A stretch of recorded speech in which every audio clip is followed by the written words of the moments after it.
Hi guys, আসসালামু আলাইকুম। আমি এই যে নতুন পোলট্রি ফার্ম খুলছি। আগে আসলে আমার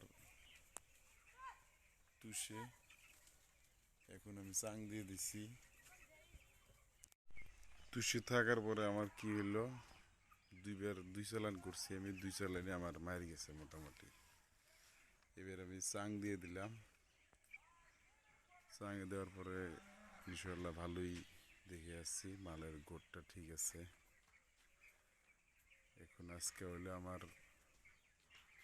বাচ্চার বয়স হলো আজকে 12 দিন।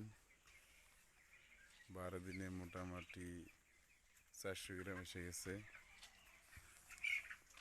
এখন তুষে করলাম দুই চালানে লস হয়েছে। এবার করে আসছি চাং, তো চাং ক্লিয়ার হয় নাই, এই যে দেখতেছেন চাং এখনো ক্লিয়ার হয় নাই, খালি বোর্ডিংয়ের জন্য মাঝের চাংটা রেডি করে দিছি আর কি। এখন এটা কালকে কামলা আসবো, কামলা আসার পরে এটা রেডি করবো আর কি। রেডি করলে এই যে মোটামুটি আমার ফার্মটা হয়েছে 100 ফুট 102 ফুট।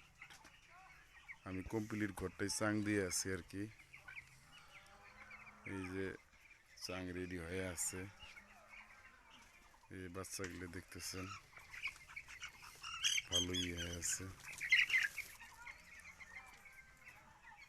তুষে থাকতে খালি প্রবলেম, দুই চালানি মার খেলাম।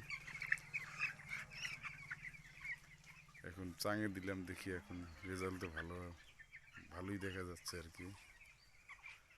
পরে পাশে এখন কি হয়, পরে পাশে ভিডিওটা আপনাদেরকে পরে দিয়ে দেব।